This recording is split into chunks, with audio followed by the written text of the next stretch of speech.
Look at that. It's my Jag.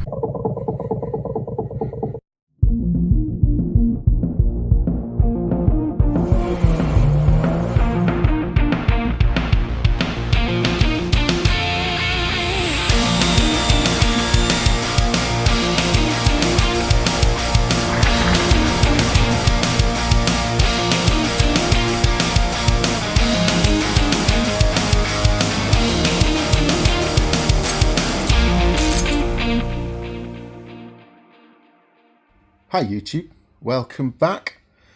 It's been a bit of a break since my last video. Regular viewers will know that's because the car has been in getting welded, and I'm really pleased to report that the guy's done a fantastic job. I think I mentioned in the last video when it went in, I did ask the guy if I could film the process and put it on YouTube. He didn't want me doing that, but he was happy to send photos of his work, kind of stage by stage, showing all the intricate details. So I have checked, he's happy for me to show those on YouTube. So later on this video, I'll put them all in order with a voiceover and explain what he did. Let's have a walk around the car. You may notice it's at a weird angle. I'm trying something new in here. I'm struggling a bit for space with having the engine on display and my motorbike in here. And I also need to be able to get around the whole car now because the next stage of this project is the bodywork. On that note, a bit of good news for me is in the industrial estate where I got the welding done, there's actually a guy that does painting. There's a couple actually, but one of them, he's really sought after in the local area. I've seen some of his work and I have to say it does look very good. I had a chat with him and I'm looking to maybe get it booked in around December.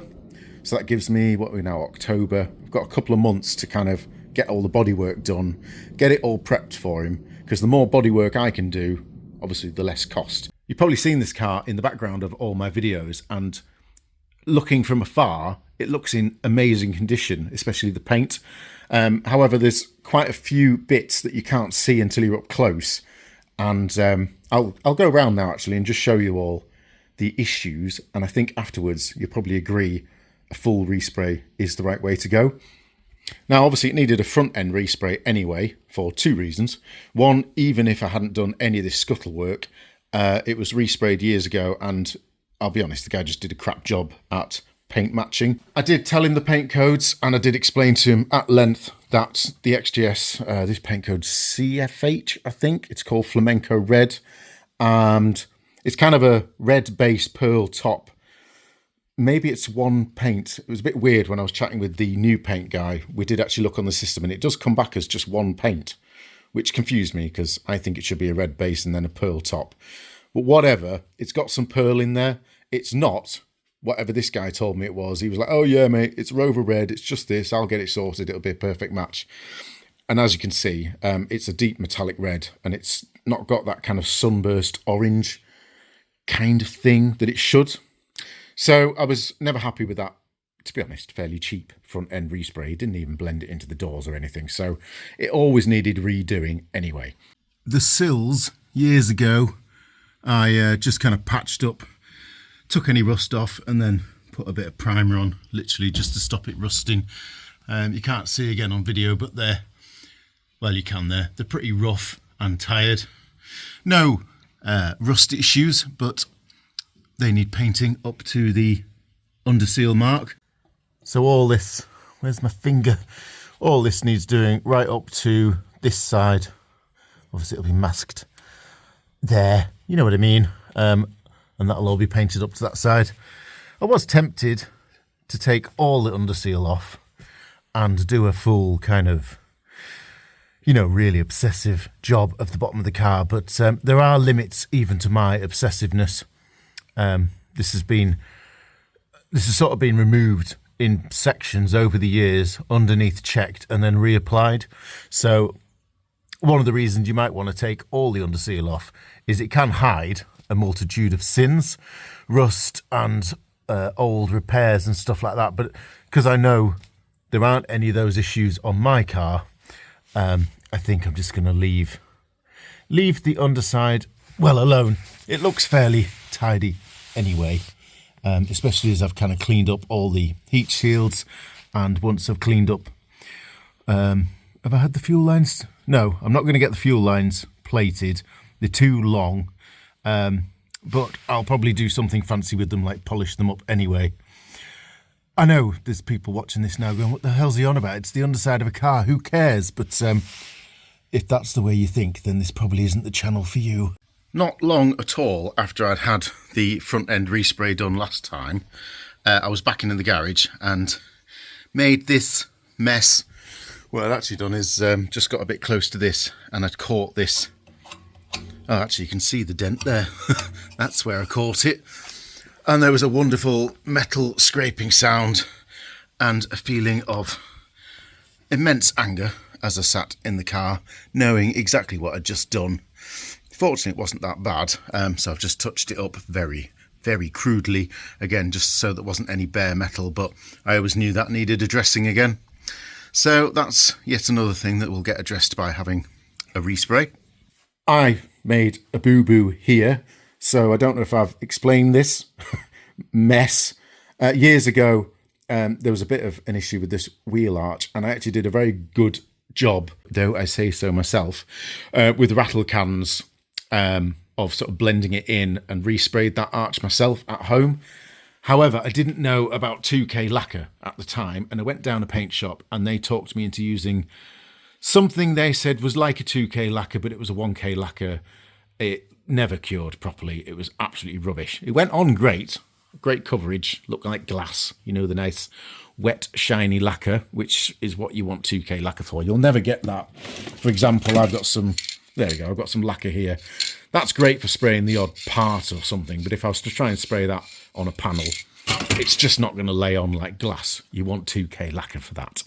The 1K lacquer they gave me actually did a great job of laying on, but then it just never cured properly. I probably needed heat lamps and all sorts of things, which, again, I've got now, but I didn't know about that at the time. And I was never particularly happy with how it had gone off, because if you just polished it or anything, it would kind of do weird things. So I knew that rear quarter kind of needed respraying at some point anyway.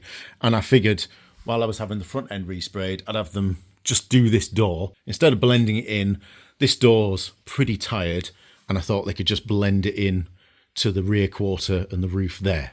However, all that worrying about blending in and all that stuff became academic anyway when a couple of months ago I got some crap. I was doing something here and I got some crap on the car, and I went to wipe it off with what I thought was brake cleaner. Lesson to myself, I don't do it anymore. I don't keep random liquids in jars because it was labelled brake cleaner, but it wasn't. I must have swapped jars and it was thinners.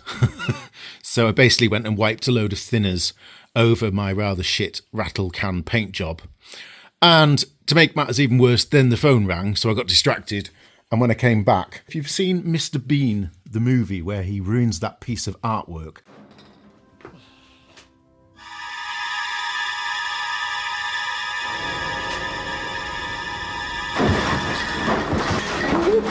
it was kind of that sort of moment. So, cut a long story short, front end respray needs doing anyway. Was going to have it blended into this door, but now we're going to have to go back to there anyway. And years and years ago when I picked up this car, probably can't see this on video. It's really hard to show bodywork defects on video. You may notice there's no aerial on my car. When I bought the car, the guy had it parked up on his drive, and in between me paying for the car and coming to pick it up, the guy backed his car into the driver's door. So he had to book it in his local body shop and get that fixed, obviously, before I came to collect the car. While it was in, there was a little bit of rust issue around the... Where's it gone? Why is it so difficult to find when I want to find it? There we go. The aerial hole. There was a bit of rust around that. So I said, actually, could you sort that out? And then I had to think, and I thought, I'm never going to use the aerial, and I'd much rather it just looked like this. I always think it looks a bit clumsy, the XJS aerial. Now, originality-wise, I've got some decisions to make now as to whether to put the aerial back in, just for originality, or, and you can't see, but I can see there, I'm trying to move about, so you can see the guy didn't do a fantastic job, if I can just get the reflection, there you go, of filling it, and it looks a lot worse in person. There's quite an obvious little sort of dip here in the bodywork. So I've got a bit of a choice to make while I'm doing the bodywork. Either put the aerial back in, so reinstate the hole. You didn't weld it up. I think it's just some kind of metal tape and then filler. Or do a bit more of a professional job, get that completely smoothed off, and then when it's resprayed for another time, that'll look lovely. That's yet more work down this side. This is what I'm kind of leading up to. The rear bumper's actually all right, but it's pretty tired around the wheel arches and stuff. There's a lot of scuffs and stuff that you can't really see on video. But if I got the rear bumper done along with everything else, that'll obviously put it back to brand new. The roof was resprayed many years ago. Can't remember why. I think it had some issues. And unfortunately, I think this side's all right. But if I take you around the other side, there's some bubbling. There you go. There's just some... Oh, there you go. There's quite a big patch there. Actually, I will have to leave the bodywork talk for a sec. I've got a guy coming to borrow my head remover. It's a point, actually, if anyone else wants to borrow this from the UK and you're going to come and pick it up and then bring it back, then in the future, once this guy's finished with it, I'm maybe happy to discuss that with you. Maybe that's not great for the guy who makes them. Sorry about that. He only charges 200 quid, by the way, and he lives down in Middlewich, which was very close to me. And he was a really nice guy. So actually, you should go support his business. Just buy one and use it. But I've been sort of helping out a guy who's doing a bit of work on his XJS at the minute, a guy called Pete. He just kind of phones me and gives me updates. And if he gets a bit stuck on removing something from the engine, I'm kind of like a consultant mechanic, even though I'm not a mechanic, and I'm very clear to point that out to him. But I do know quite a lot about dismantling, at least, and some reinstallation issues on the XJS V12. So he's popping down. He lives in, well, popping up. He lives in Oxford, and he's coming all the way up to Cheshire. I think he's going to go visit Tyrrell's. Is it Tyrrell's down here? Up here in Cheshire? Might have the wrong workshop there, but he's got some work planned for his XJS with, I think, in Ian Tyrrell. I think that's the guy who's just down the road from me. Anyway, while he's up here, he's going to pop in and pick up that head remover. I don't know. The reason I just broke off from filming there is I thought I heard him coming. And he's not here yet. I don't know if he's going to turn up in his XJS. So we might get to see another XJS in this video. Let's open the door for him, ready? So he knows... Oh, you see, this is why I put this stop, move heater, I should say dumbass under there, because I forget. And then this stupid scissor thing comes down and crushes my flue. I also need to lubricate this door. Of course, it's going to go up in one go now, isn't it? No, it's not. You see, this is what it does. Come on, come on, come on. Oh, it's such a pain in the butt. Nearly there. Oh, that'll do. Well, hopefully when he pulls in the cul-de-sac now, which is full of cars, he'll see the Jag and he'll know he's in the right place. Oh, while I'm waiting, I may as well carry on. So, what I was looking at before I went off, let me just zoom in and you might be able to see a bit more detail. There's some weird sort of bubbling going on along this edge. And while I was in getting the welding done, I got the bodywork, well, not the bodywork, the painter guy to come and have a look, and he suggested, unfortunately, that it might just be a reaction from when they did this paint, but more likely, he said, it's probably a bit of rust underneath there. So that kind of needs taking back down, investigating, sealing in, and then bodyworking so it's lovely and smooth, and then the roof will get resprayed.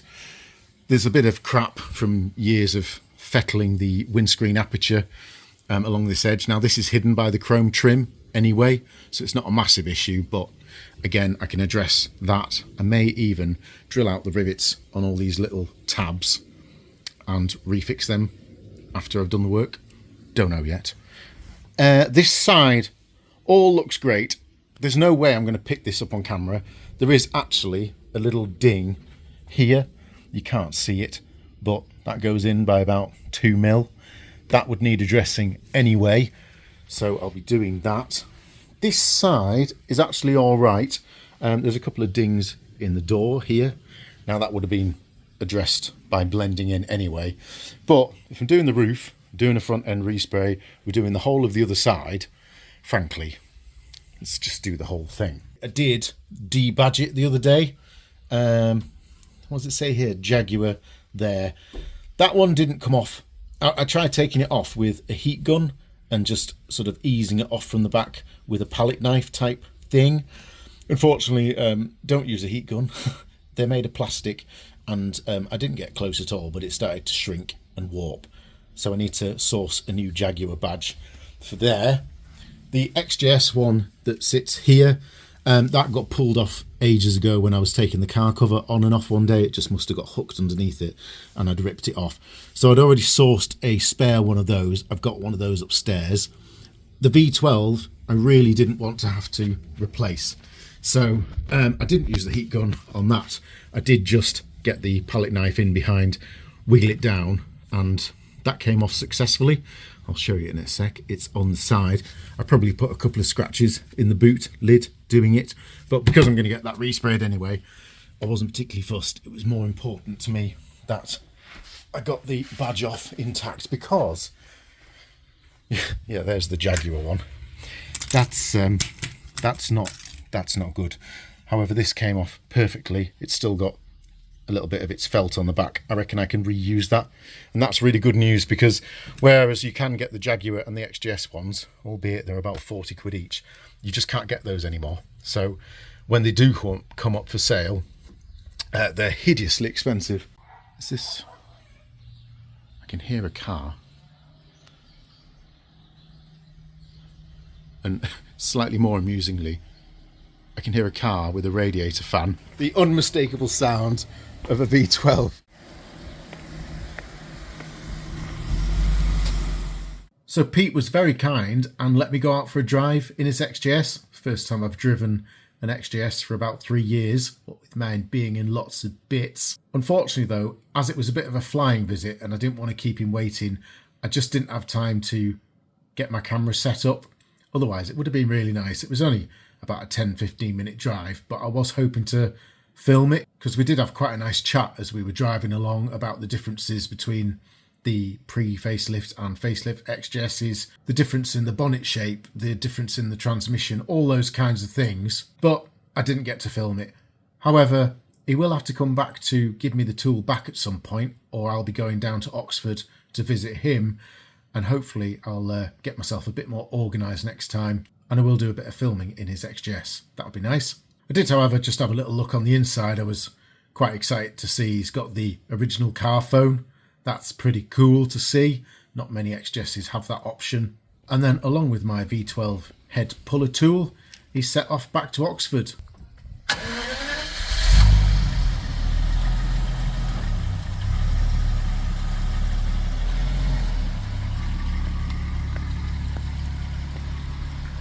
So good luck with him removing his heads. He has actually since sent me a bit of an update, and the head puller has done its job and he's got a gap. So he's 50% of the way there. Once you see a gap opening up between the block and the head, you know things are going to go okay. It's the next morning. I can't actually remember where I got to with the whole walk around, talk about why I'm doing a full respray talk, but it doesn't really matter. The basic points are there's little bits of damage on pretty much every single section of the car, so I'm just going to do a full respray. The other thing I wanted to show you before I move on to other things is the actual welding job that the guy's done. So I've just knocked one of the wings off just so that we can see a bit more of the stuff that's normally hidden. Let me just lift the bonnet as well. There we go. I've also just nudged the windscreen up out of the way, although I'm not 100% sure that's going to stay there, so we'll see what happens. I had replacement panels from a donor car from the USA, no rust at all. Well, there's a tiny bit of surface rust, just sun damage. They're not completely flat, so there will be quite a bit of bodywork to do here. Once I get the guide coat on here, I can already feel, even with my hand, it goes down here a bit, up here. We'll address all that later. For now, they've just been sort of caked in epoxy primer just to protect it all. You can just see the sort of signs of surgery here, because this is where it was stitched in along here. then round here. This is all the bit that I'll have to hide. You don't see any of this anyway, so I will just leave that well alone. No issues with any of this. This you'll see in the clips where I show you the process he went through. This is actually new. He cut the old windscreen aperture lower out and fabricated a new one. So I'm very pleased with that. I think that was way beyond what I would have tried to attempt if I tried to do this welding myself. And it needed to be done because this is actually made up out of 2 bits of metal sandwiched together. In places, I think there's even 3 layers. I'm not quite sure exactly, but had I just kind of stuck something on over the old windscreen aperture, I wouldn't have been addressing those kind of layers and the rust that was in between them. We'll talk about that later, hopefully when I've got the photos up and I can show you what I'm on about.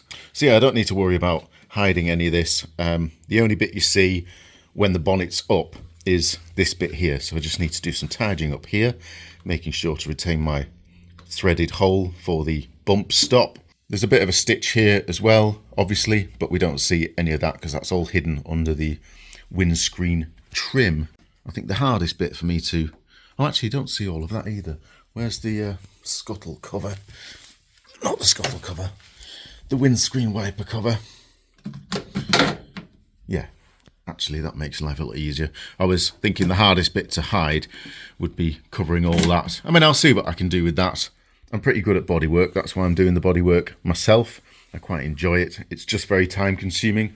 So if you can do it yourself, that's a good idea, because otherwise you're paying someone basically for their skill, obviously, but also many, many, many, many hours of labour. It's really time consuming doing bodywork. On the driver's side, it's pretty much the same story. It's stitched in here, same as on the passenger side. The bit that's hidden under the wing, again, is stitched in along here. The only difference is on this side, previously, or historically, there was rot up here that had been cut out and repaired badly by myself previously. So that's finally all been addressed. Instead of there being sort of random bits of metal stitched in, this is now all one piece, all sealed up, all good. Just while I'm over here, I pulled out the seals out of storage that will sit in here. And I did a bit of a test fit with these. Well, I actually brought them up to the welder because I wanted to make sure that we got the gap correct. I mean, it kind of has to be where it has to be anyway, because the scuttle is obviously a fixed position and the wings have to sit where they sit. So this gap is the gap. Positive news is it all looks great. That looks like the right size. It's the same on the other side. I just don't quite know. I'll have to do a bit of research how these are kind of fixed in, because that at the moment, albeit sat in lovely, if I was to drive, that'll just flap out. So maybe you have to put a little bit of sealant down there and then stick those in. I don't know. Need to do a bit of research into that. Or if you know how those are sort of fixed in, let me know in the comments. So that wraps up the review, if you like, of the welding. The only other thing to discuss is what I need to take off. Yes, I need to take more stuff off the car. I thought I was done taking stuff off this car, but I'm not. For the paint and bodywork project, I'm going to obviously have to take the mirrors and the door handles off. That means dropping the door cards off again. That's fine. We know how to do that. I've done that in a previous video. And actually, this veneer has come loose again, which means one of the 3 screws, there's one there. That screw there has failed, so I needed to address that anyway.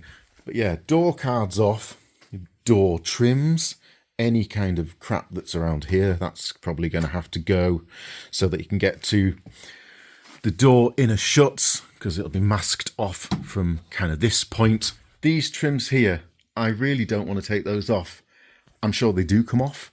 What I'm worried about is getting them off without damaging them and getting them back on without damaging them. I'm pretty sure you can't get those anymore. And even if you could, they're probably quite expensive. And if they're off a second-hand car, they've maybe been slightly bent out of shape getting them off anyway. So I'm going to do a bit of research into that. I'd quite like to leave those well alone. I think they can be masked off successfully. Same with this as well. I'm sure it all comes off, but I've got to draw a line somewhere. Then obviously the rear bumper needs to come off. Years ago I took off the front bumper and I did find a little bit of corrosion and rust. The main beam, I don't know if it's the same in the rear bumper. I'm doing this motion as if there's a main beam in there. I assume it's the same design as the front bumper, so a kind of skin over some sort of main beam bumper. So we'll find out when I take that off. I don't think we'll need instructions for that. I assume it'll be the same as the front bumper. Don't know. That'll be fun to explore. And then the rear lights all need to come off. I need to strip all this off, this chrome trim, number plates, lights, all that bollocks. I'm not entirely sure of where I need to stop removing things. I think I'll need to remove the boot liner so that we can mask up to, because we won't be painting the actual inside of the boot or anything stupid like that, but these kind of trims and seals, I think they'll have to come off. I'm basically going to get things to a stage of where I think everything's ready. That is how you close an XJS boot, by the way. Do not slam them, otherwise it messes up your clothesline. Just a little tip there for people. Yeah, I'm not entirely sure where I need to get to. So once I've got to a certain stage of where everything's off and I've done most of the bodywork, I'll get the painter, because he's only just down the road, to come in and have a look. And if he's like, yeah, that's all cool, but you just need to mask, or I'll need to mask that off, so you need to remove that, or that, or that, then we'll address those issues as and when. So I think I'm going to go back to editing now, which I'm in the middle of. And I know up next I've got the clips of the process of the welding. So we're going to jump back in time now to about 3 weeks ago, where I'm following my Jag on its way to the welders. Look at that. It's my Jag on our way to the welding place. I've not actually been there. Should probably gone and checked out the guy's workshop really before committing my pride and joy to it, but after about 5 or 6 guys let me down, frankly I was just happy that someone actually came round, saw the car, had a good chat about what he was going to do, and he seemed positive about the job. So, and he showed me some of his work. I did do that part. The other handy thing is it's only 10-15 minutes down the road. I picked the worst week for British weather. It just will not stop raining. It was raining like mad this morning. This afternoon was some pretty heavy showers, and then there's kind of a window now where you can see there's still some angry looking clouds about, and obviously a few little spits and bobs. Spits and spots, that's the actual saying I'm looking for. But generally it was the only window, because tomorrow is horrific. It's just going to rain all day, then Thursday, Friday, Saturday and Sunday. It's just a no-go. And with the windscreen not being sealed up, and the door seals not being in and all that kind of stuff, I needed a dry day really. It was out that I wrapped the fucker in cling film. I want to try and overtake him because he doesn't actually know where he's going when he gets there. Let's stick it in sport and blast past him. And then he can follow me into the unit.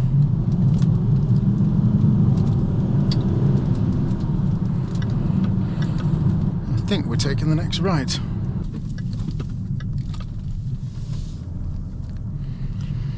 Hopefully he'll follow me in here and not sail on past.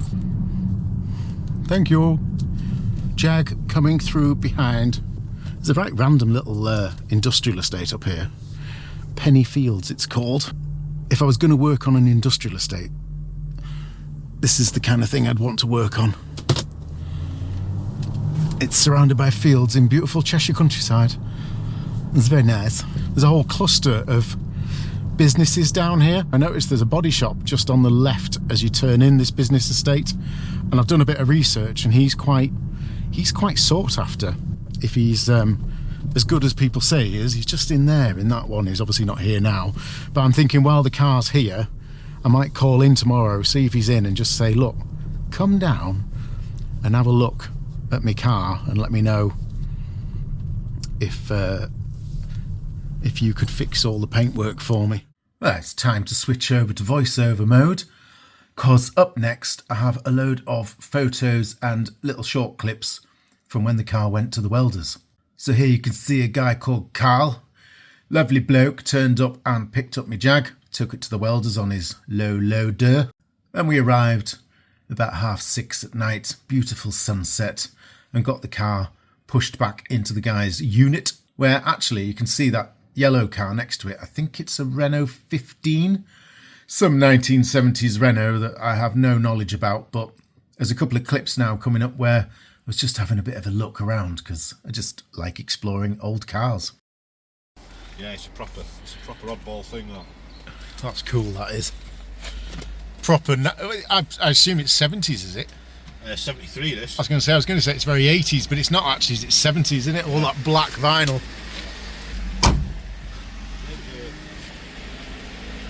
Left the factory the same week I was born.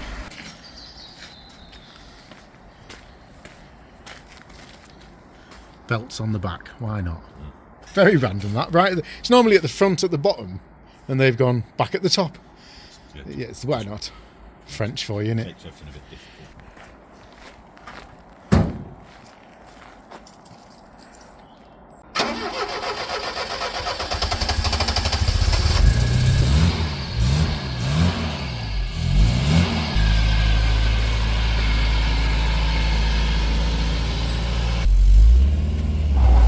So that's enough exploring old Renaults. Let's get back to the XJS. So now I have a load of photos which the guy very kindly sent during the process. Here you can see the windscreen aperture, which is made up out of 2 layers. I think I mentioned this previously in the video. It's not just one piece of metal. Had I done the job myself, I would have not separated these layers and probably just welded up to that front layer, which actually is part of the original box section that would have made up the whole scuttle part in the factory. And unfortunately, that would have meant that I would have left this rust. The guy, he's obviously a lot more experienced than me, pointed this out and said, you're going to have to take that front layer off, bare metal the rusty part behind it, which is still in good condition. Fortunately, he said if it's not, we'll have to cut that out and rebuild that as well. But it was in good enough condition to use, treat with some rust killer type stuff, bare metal it, and then basically create a new windscreen aperture front part to weld onto that. But before he can do any welding of the scuttles back on, we needed to treat the under scuttle plates, if you like, those bits now that have been treated with some sort of sealant. So they had a few holes and blemishes in. He went through and sort of spot welded up any holes, bare metaled everything, and then once everything was done there, he sealed it. I will put on the screen the product that he used, because I can't remember. And there's the other side as well. The under scuttle part is all treated, because of course you can't get in there once the scuttle's on. So we've got to make sure that everything's done in a certain order. You can also see there that he's started to fabricate the windscreen aperture lower bit of metal. I don't know the technical term. Apparently that was actually quite a complex shape. It needed kind of cutting and then stretching and the metal manipulating to get that bend as near as possible. And there is the passenger side scuttle with that piece of metal now fitted to it, just spot welded for now, just while he checked everything and got the fitment right. And then a bit further down the process, this is how the part that's going to get welded back in looks. So he's made that new aperture outer layer that's been welded in fully now. That's the driver's side. As you'll notice as well on the driver's side, it includes a little bit of the pillar outer as well, because that had rusted and rotted away years ago. And there's just the underside of the driver's side part. You can just see nice tidy welds, all sealed up, completely watertight, and that's ready to be welded in. And there's both of the parts there, all fabricated with their windscreen aperture outer layers on, all ready to be welded in. So up next, the undersides had to be bare metaled completely, get rid of any surface rust. You can just see a little bit. There's more on the passenger side there underneath, because as I've said before, once this was all welded together, you can't access them at all. So it was absolutely imperative that at this point, everything was done to make sure that any bare metal was covered. So again, I'll put the product that he used on the screen because I can't remember. But any parts that weren't getting welded now were bare metaled so that there was absolutely no rust, and then treated with whatever that black product is. And then any parts that were going to be welded were treated with weld-through primer. So 99% 99.9%, hopefully, those parts, now that they're welded on the car, are completely covered with either that black treatment or some weld-through primer. Now, there will be the odd tiny bit that got burnt off in the welding process, and my plan is, once the car's been painted, I'm going to get some wax up in those cavities and give them a good treatment, and that should just catch any possibility of any little bare metal bits that are left. I don't want to do that before painting, because if it leaks out anywhere during the painting process, that's going to cause massive issues for the painting guy. Just before we committed to welding, obviously I had the bonnet and the wings fitted, so we did just check alignment with those. I then realised as well that the lower windscreen trim needed to fit down inside the windscreen aperture kind of V, and there was a few bits of welding that we didn't think were important because you won't see any of that, but we thought we'd better just test fit that the windscreen trim was going to sit fully down, and there were just a couple of bits that just needed taking down a little bit lower. So that's us just testing with a piece of windscreen trim, just loose fitted to make sure everything's going to fit before committing to welding. So there's the passenger side, fully welded in. You can see it was stitched in along the side, and then round where the wing fits in, I'm going to have a bit of tidying up to do there because that's visible. Along the front, where the bonnet shuts, again, I've got a bit of tidying, and then stitched in at the two ends that are both hidden underneath the windscreen motor scuttle trim thing, and the same on the driver's side. The only difference being, again, that part went a little bit further up the, is it called the A-pillar? But again, stitched in the same, and I'll have the same tidying up to do. They were bare metalled completely before the welding process. So then once he'd finished welding, he just gave everything a generous coat of epoxy primer just to make sure that it's not going to rust at all while it's sat in storage or I'm doing the rest of the bodywork. That's going to be it for this video. I apologise that there wasn't much action in this video. Just a lot of talking from me about what I am going to do. Kind of a diary entry for me, to be honest. I also can't do anything else right now because I need to go away and do a bit of shopping. I need to get myself a DA. I don't have one of those. I need some various sanding equipment. I also need some body filler because I'm running pretty low on that. So I need to go shopping, and then in the next episode there'll be a lot more action and a lot more dust